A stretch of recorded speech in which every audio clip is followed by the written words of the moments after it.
Welcome to Readers of the Lost Art with your presenter, Dr. Paul Anthony Taylor, a recovering academic. And the title of today's talk is Charlie Kirk and Kafka's Fable of the Doorkeeper. Hi everybody.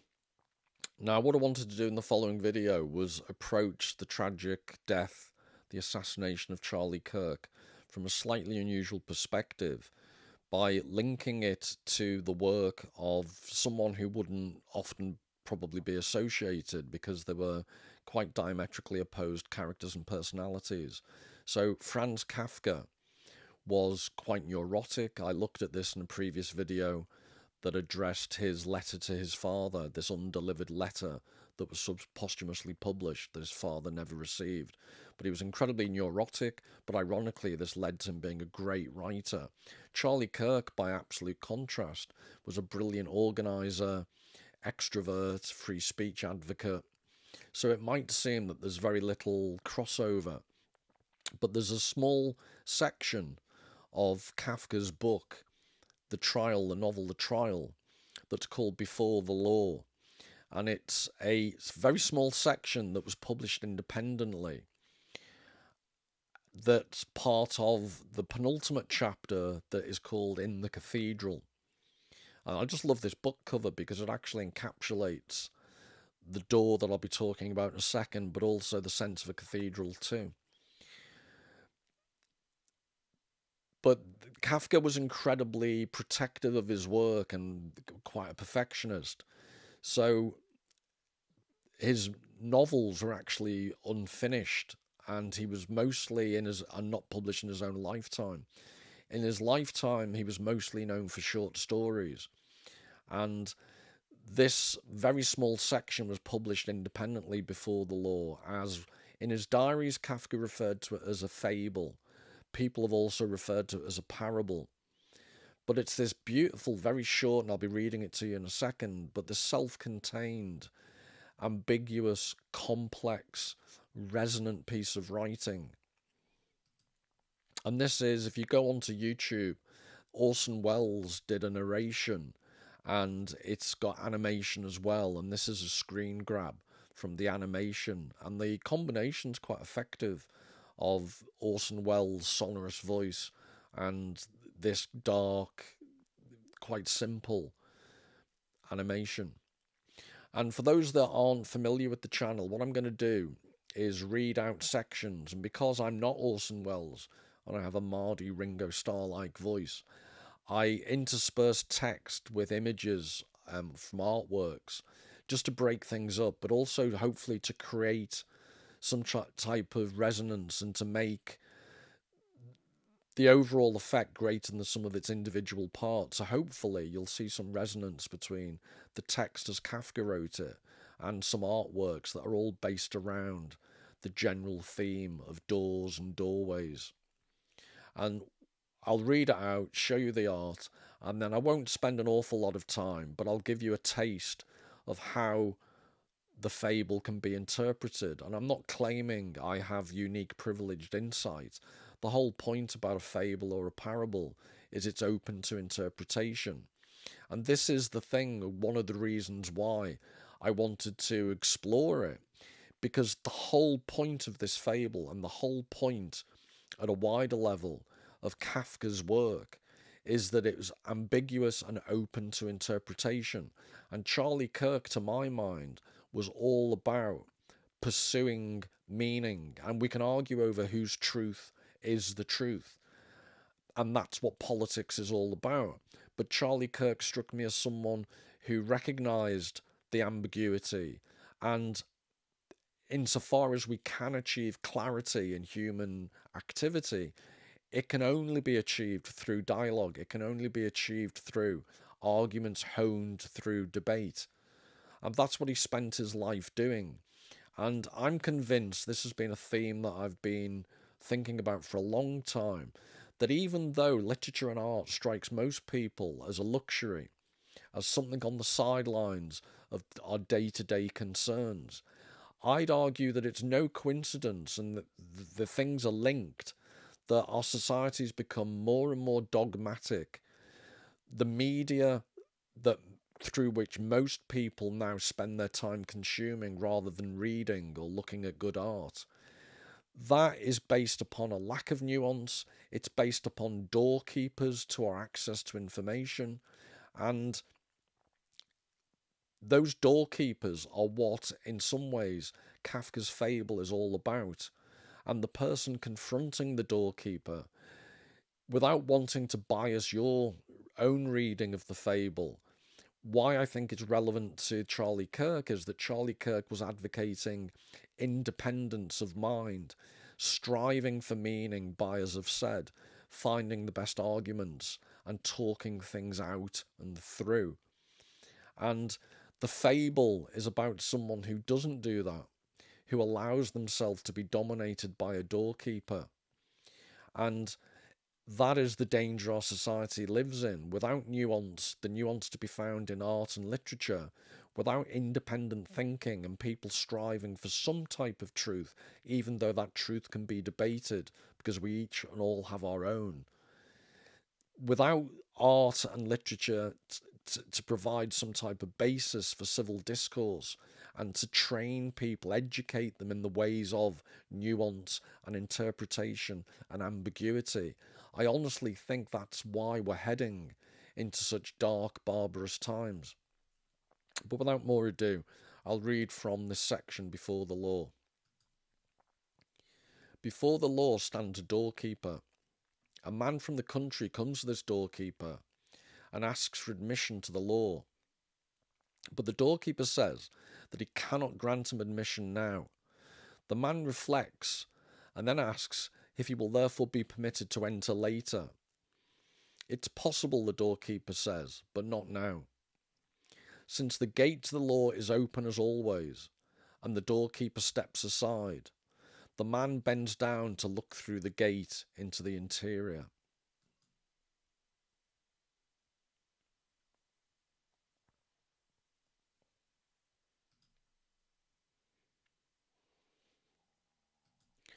When the doorkeeper notices this, he laughs and says, "If you find it so tempting, then try to enter despite my prohibition. But take note, I am powerful, and I am only the lowest doorkeeper. From room to room, however, stand doorkeepers, each one more powerful than the last. The mere sight of the third is more than even I can bear." The man from the country had not expected such difficulties. The law is, after all, meant to be accessible to everybody at all times, he thinks. But now, as he looks more closely at the doorkeeper in his fur coat, his large pointed nose, and his long, thin, black Tatar beard, he decides that he would actually prefer to wait until he receives permission to enter.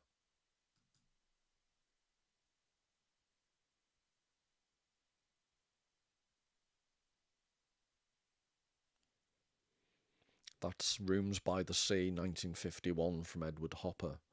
I didn't want to ruin the picture with the description of it.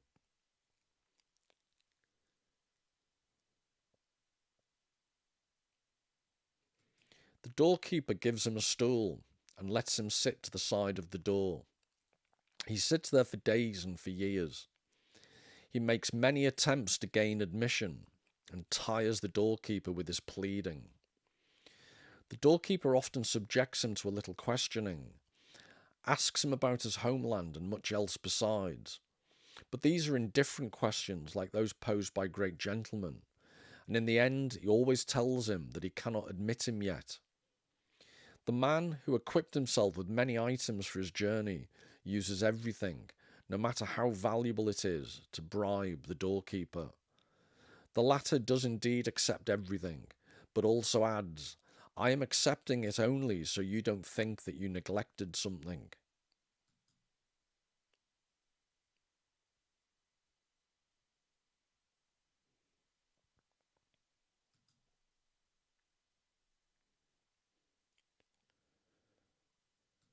Throughout those many years, the man observes the doorkeeper almost continuously. He forgets the other doorkeepers, and this first one seems to him to be the only obstacle to his being admitted to the law. He curses this unlucky coincidence recklessly and loudly in the early years, and later, as he grows old, simply mutters to himself.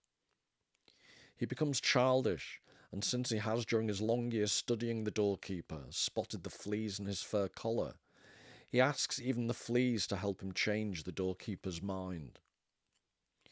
Finally, his eyesight weakens, and he does not know whether it is really getting darker around him, or whether his eyes are merely deceiving him.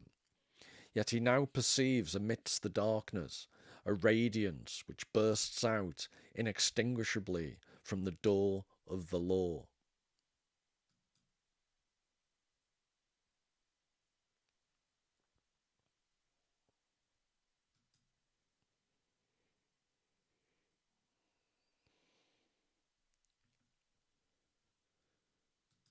He does not live much longer. Before he dies, all the experiences of the whole time come together in his mind as a question that he has not yet asked the doorkeeper. He beckons to him, for he can no longer straighten his stiffening body. The doorkeeper has to bend down low to him, for the difference in height has greatly changed to the disadvantage of the man. So now what else do you want to know? The doorkeeper asks. You are insatiable. But everyone strives towards the law, the man said.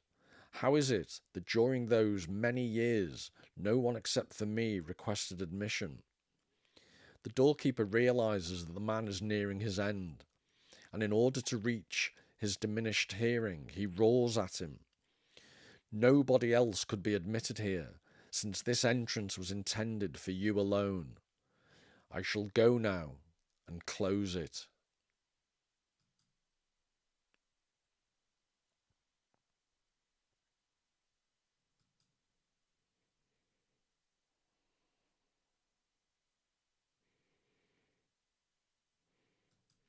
So just to give a little bit of background to this man from the country idea, this is from the Harvard University press. They did an article of Before the Law, just the actual text and a few tiny, well, 5 notes, I think. But anyway, this is the note about the man from the country. It evokes the Hebrew term Am Haaretz, literally people of the land. The meaning of the term varied depending on context. In later rabbinical literature, it came to denote those who were not well versed in Jewish religious observance, scripture, and law. In everyday Yiddish, the expression simply means ignoramus or bore. A less pejorative meaning is illustrated by a Talmudic passage which Kafka cites in a diary entry in late November 1911. When a scholar goes to meet his bride, he should take an Am Haaretz along. He himself is too deeply sunk in his erudition. He would not notice what's necessary. So it's just an interesting aspect that the way in which Kafka sets up the story, it's a man from the country as someone who's not blinded, too deeply sunk in his erudition. And it's just one aspect of Charlie Kirk was that he was bright enough to leave university, to drop out, which I have a lot of sympathy for, given how the universities have gone and given how Charlie Kirk was motivated by engaging in arguments and hearing different points of view and trying to combat them. That is not something that happens at university, where the erudition is misplaced in the sense that it's excessively devoted to a narrow range of ideological positions, and there really isn't, ironically, given how much the phrase is misused, genuine diversity, because the ideology is all-encompassing and very limited in its range. But I also now want to give you just a few quotes from one of the most interesting articles I found that analyse Before the Law. So before the man from the country came to the gateway of the law, he obviously believed that the law was accessible to everyone and at all times. The appearance of the doorkeeper and the ensuing verbal exchange set in motion a psychological process in which this idea or belief vanishes by stages. The man seats himself on a stool. That is, his external progress toward the law comes to a complete standstill as well. His gaze, directed initially to the entrance of the law, wanders to the doorkeeper, and finally settles on the very fleas in his fur collar.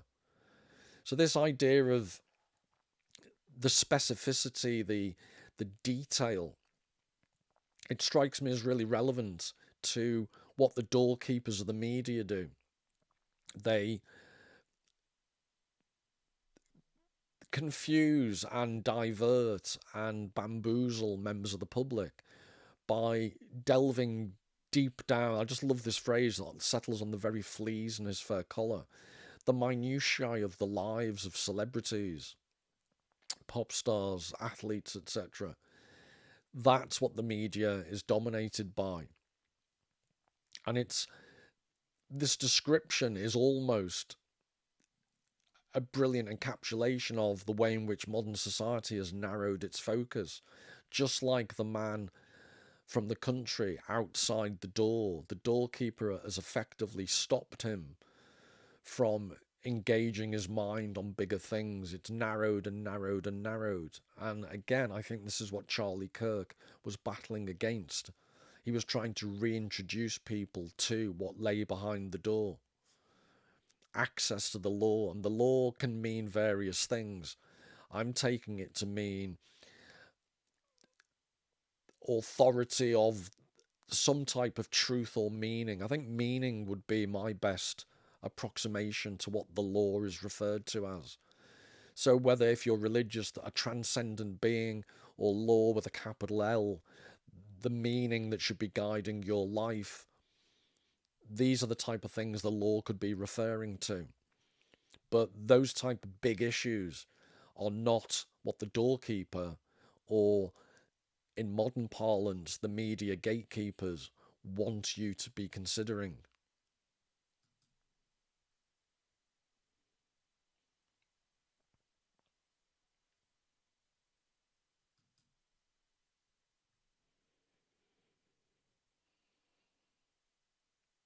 So another quote from this Jürgen Born. The end of this psychic regression, and psychic regression is a good phrase it beautifully describes what I was just talking about, much more concisely than I did, is described in the parable by the following statement. The difference in size between them has increased very much to the man's disadvantage. Colloquial speech has an expression for this. One might say that the man at the conclusion of the story feels very small in the presence of the doorkeeper. Kafka's statement, however, describes a second phenomenon. Not only has the man become small, but as a consequence of this, the doorkeeper has grown to enormous size. What transpires outwardly in the action of the parable is a reflection of the psychic process in the dialogue between the man and the doorkeeper. Kafka's writings present, as William Emmerich once put it, philosophical, emotional, and psychological truths as sensuously perceptible realities. If you'll forgive me, I'll just concentrate on that phrase because I just think it's potentially very, very deep. But this idea of philosophical, emotional, and psychological truths are presented by Kafka as sensuously perceptible realities. I'd suggest this is a unique character of Kafka's work, that there's this closeness to this sense of transcendence or something profound, yet simultaneously it seems so far away. And he manages to express that. So in his novel The Castle, it's palpable almost, the frustration that the land surveyor, Kay, can't access what he wants. And again, in terms of Charlie Kirk and the work he was doing, his advocacy for free speech and for political debate,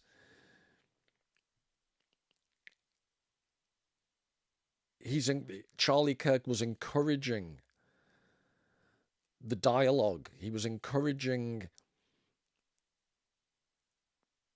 to be aware of how difficult the search for the truth is, rather than give up on it and resort to ideological silos where people are held in mutual contempt with their opposing sides of the debate. Kafka throws you straight into the confusing nature of the world, the confusing nature of meaning and truth. And I think in his own way, that's what Charlie Kirk was also doing, trying to engage with the difficulty, the obstacles, but achieve some type of common ground through dialogue.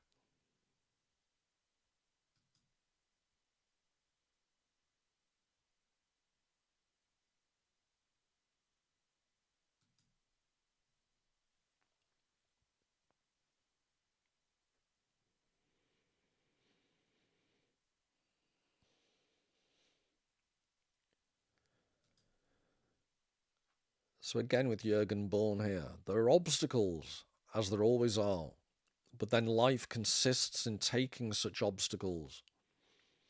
With these words, Kafka, in his famous letter to his father, answers the question he himself had posed: why then did I not marry? If we apply Kafka's words, life consists in overcoming obstacles, to the parable, then the way into the interior of the law, depicted by the doorkeeper, corresponds to the way of life itself. The law about which the parable speaks need not therefore be an ultimate, which one must necessarily attain. It seems rather that the law of life enjoins striving for this ultimate, that is, overcoming the obstacles, which are too numerous to comprehend, and in the final analysis, quite possibly invincible. Had the man from the country set out upon this way, we conjecture, the law would have become his portion. So the irony is that in Kafka's own life, he let obstacles stop him from living. And this is what gave him, I'd argue, a preternatural sensibility of the difficulty of life. Ironically, because in some ways he was a failure at life itself, he was an absolute genius at describing the process of life. And his novel, The Trial, in German, it's Der Prozess, which is the same word used for trial and process. And that is the trial of life, the process, the obstacles.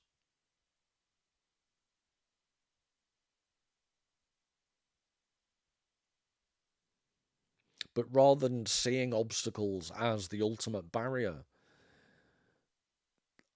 the point I think Kafka's drawing attention to is he wasn't able to do it, but the need to just tackle those obstacles head on.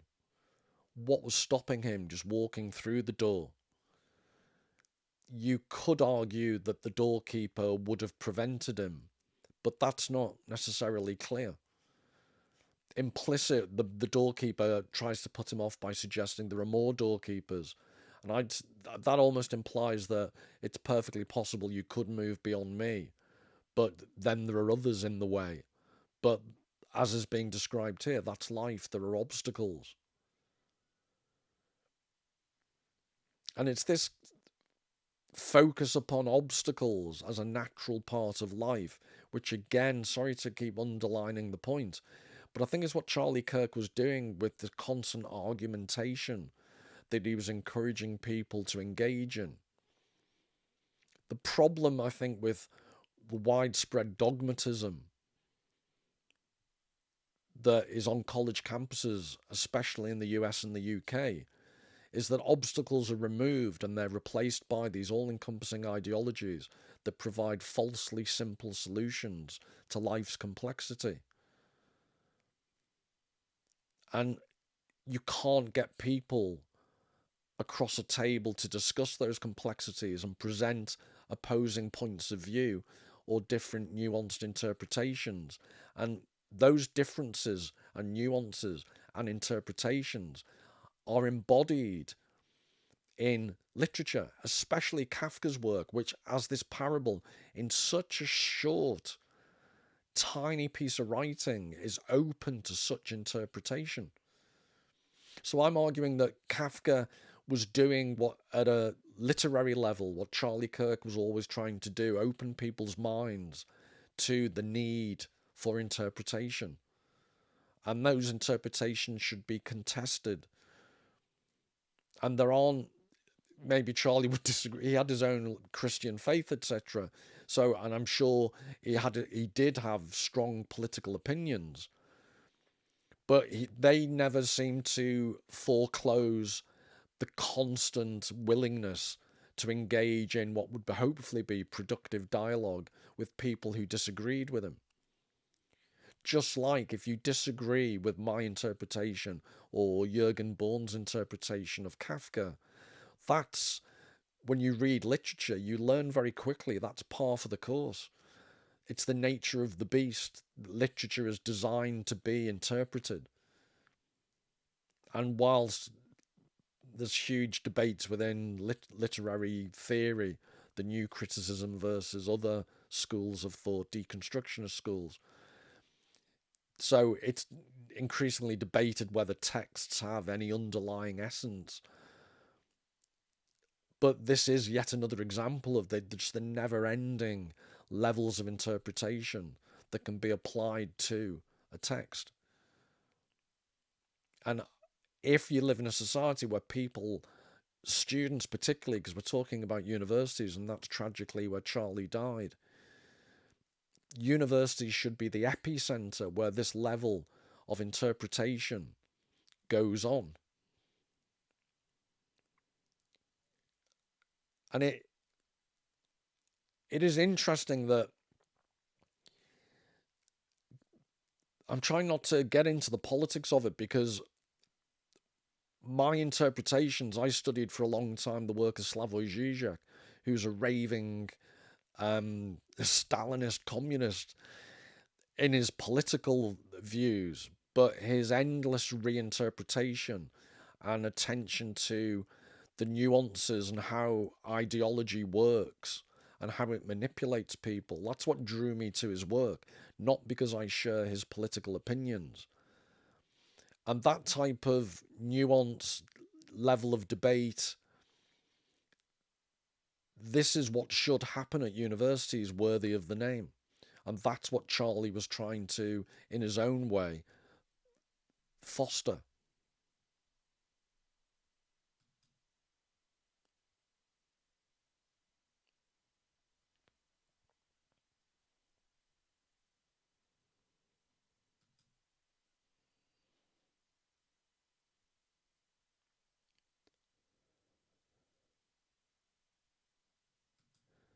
Those entitled to admittance establish their right by proceeding through the door, despite the doorkeeper's warning. Therefore, the doorkeeper cannot be expected to inform the man that this entrance is designed especially for him, at least not while there remains the slightest possibility of his entering. The one seeking entry either knows this unwaveringly, or he does not know it, and thereby pronounces his own verdict. Thus, it is actually not the doorkeeper who denies admittance, but personal fear and the doubt and indecision which follow it. The most important, and certainly the most difficult, test for the man from the country is overcoming his own fear and doubt in the presence of the doorkeeper. The sole purpose of the doorkeeper is, by his fearful presence and discouraging words, to test the man seeking admittance. And I just find it interesting, this notion of personal fear and doubt and indecision. The most dogmatic of young people on university campuses nowadays, I'd suggest, are suffering from fear, doubt, and indecision. And they overcompensate by being so dogmatically convinced of their own self-righteousness, because they're not prepared to go through the door. They're the doorkeepers themselves of maintaining ideological purity You're not allowed to question. You're not allowed to engage in the debates that Charlie Kirk was trying to promote. It takes a certain type of self-confidence to push through the door, push aside the doorkeeper, and pursue meaning and truth.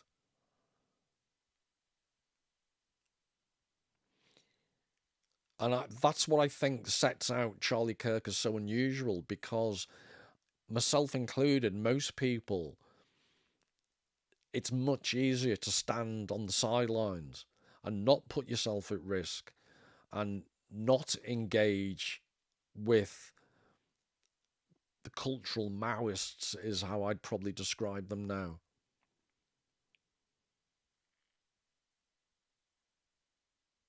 The sole purpose of the doorkeeper is, by his fearful presence and his discouraging words, to test the man seeking admittance. So faced with these doorkeepers, Charlie Kirk did push past them and on to the next door.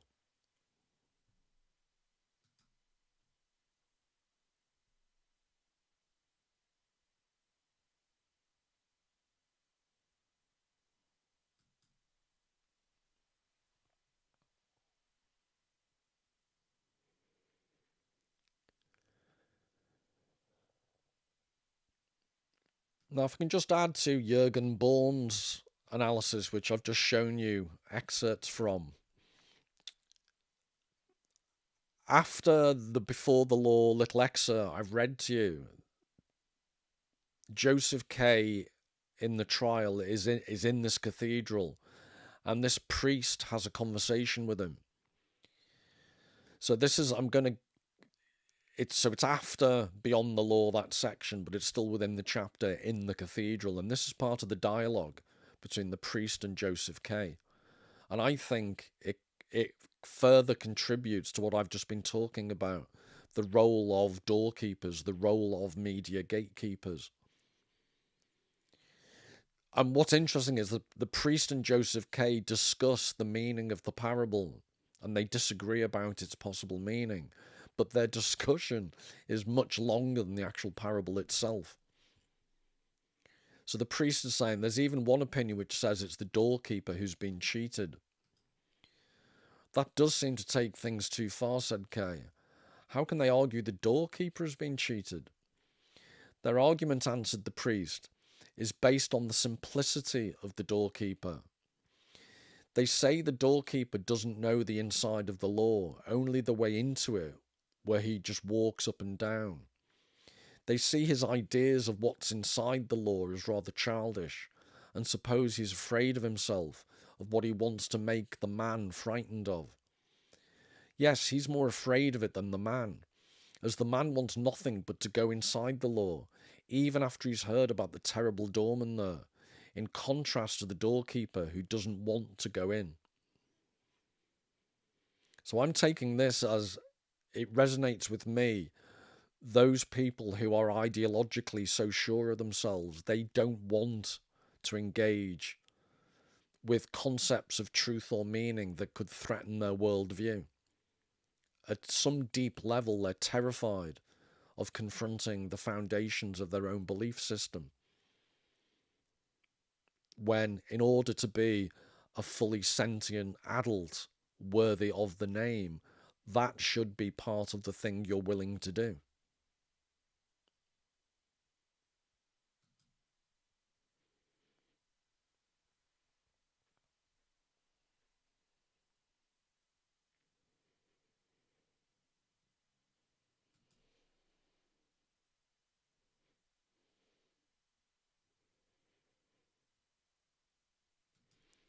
So the priest goes on to say there are various opinions about this. Some say the doorkeeper was only answering a question or showing his devotion to duty, or just when the man was in his last moments, the doorkeeper wanted to cause him regret and sorrow.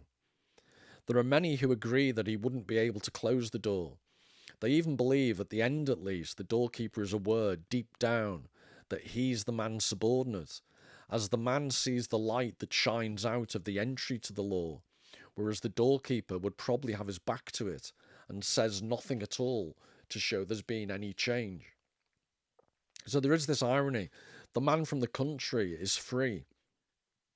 The man from the country came to the door on his travels. The gatekeeper is stuck at his post. So if the traveller, the man from the country, is prepared to go through the door, he's actually more powerful than the doorkeeper, who I'm interpreting it as ideological commitment to his position, will not move, will not budge. I think that's a metaphor for not budging from your position intellectually.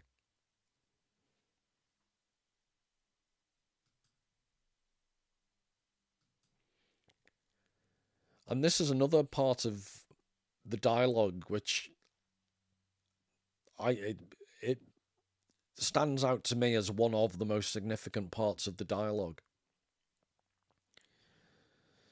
No, said the priest, you don't need to accept everything as true. You only have to accept it as necessary. Because they're arguing over what's the true interpretation of the parable.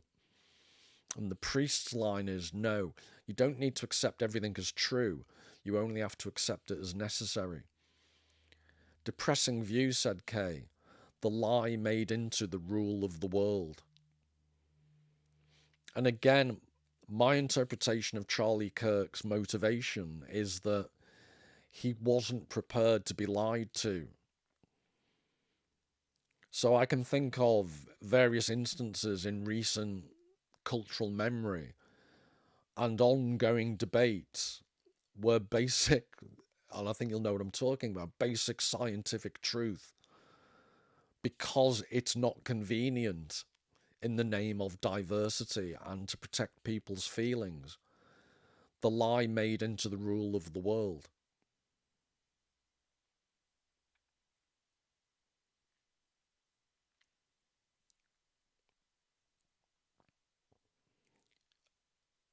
And if you had to summarize as concisely as possible what Charlie Kirk was opposing, I think he was opposing that depressing view, the lie made into the rule of the world. I'm not saying Charlie Kirk in any way, shape or form had a monopoly on the truth, but at least he was prepared to push through the door to try and find it. He didn't and wasn't prepared to accept as necessary that being the definition of the truth. The truth had more meaning for him than just being necessary for either ideological purity or to save people's hurt feelings, hurty words, which now in the UK, for example, hurty words are bizarrely the worst thing that anyone could do. More so in the criminal system, apparently, than actual physical harm, bizarrely.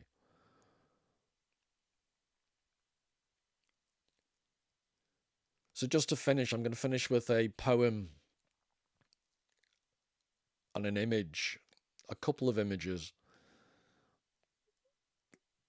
as some type of epitaph for Charlie Kirk and also the thing that he was fighting.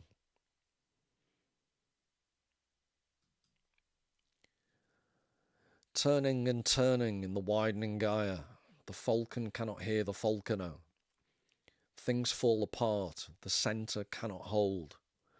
Mere anarchy is loosed upon the world. The blood-dimmed tide is loosed, and everywhere the ceremony of innocence is drowned. The best lack all conviction, while the worst are full of passionate intensity. Surely some revelation is at hand. Surely the second coming is at hand. The second coming. Hardly are those words out, when a vast image out of Spiritus Mundi troubles my sight.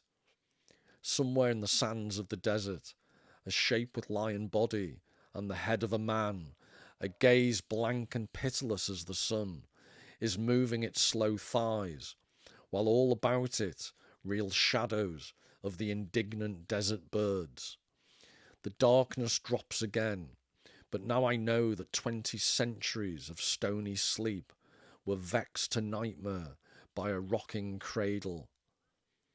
And what rough beast, its hour come round at last, slouches towards Bethlehem to be born.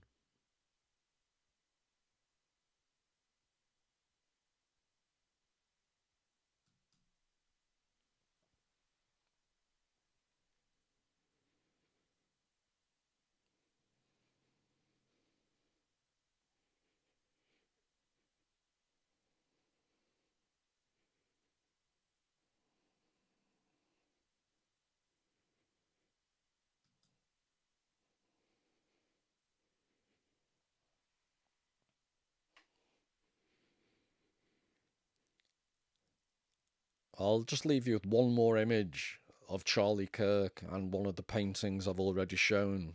But I just want to underline the fact that the painting I'm about to show you is called Victory. And I think that's an appropriate note to end on.